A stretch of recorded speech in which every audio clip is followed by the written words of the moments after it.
कोई भी किताब चर्चा में तब आती है जब वो पढ़ी जाती है। मेरी किताबें लिखी तो जा रही हैं, लेकिन मुझे ये देखना होगा क्या मेरी किताबें पढ़ी भी जा रही हैं। अगर मेरी किताबें पढ़ी नहीं जा रही हैं तो किसी भी लेखक को ये क्यों ये लगेगा कि इस किताब का जो है मैं अनुवाद करूँगा। इसीलिए पहले मुझे अपने किताब के कंज्यूमरिज्म को उस स्तर तक ले जाना होगा। इसके लिए बहुत सारी राजनीतिक बातें होंगी। मुझे अपने समाज को उस लेवल तक विकसित करना होगा ताकि वो पढ़ना सीखे। वो पढ़ना सीख गया है तो उसको समझना सीखे, समझना सीख गया है तो उस साहित्य से कैसे उसके समाज का विकास हो सकता है वो सीखे।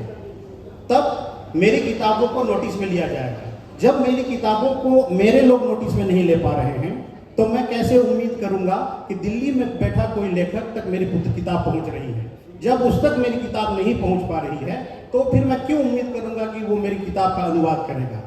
आज जमशेदपुर में इतना बड़ा मंच ये कार्यक्रम आयोजित किया जा रहा है। इस मंच तक पहुंचने के लिए हम लोगों को बहुत संघर्ष करना पड़ता है।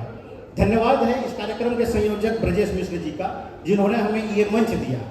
अगर हम इस मंच तक भी नहीं आते, अपनी बात नहीं रख पाते, आपको जानकारी ही नहीं दे पाते कि मेरी पीड़ा क्या है, आप मेरी पीड़ा कैसे समझेंगे। मेरी बातों को आप तक पहुंचाने के लिए मुझे कोई माध्यम चाहिए, लेकिन क्योंकि मेरे वर्ग को कंज्यूमर नहीं माना जाता है। अखबार की भाषा में आपको बताता हूँ, अखबार की बोर्ड मीटिंग जब होती है तो जमशेदपुर की बात बता रहा हूँ।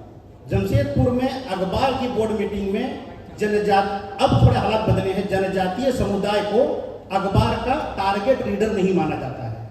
वो उस बोर्ड मीटिंग में सीधे बोला जाता है कि मेरे अखबार में जो विज्ञापन प्रकाशित होता है, अगर 1 लाख का वो बाइक है, इस आदिवासी गांव में वो अखबार जाएगा वो विज्ञापन के साथ, क्या वहां से मुझे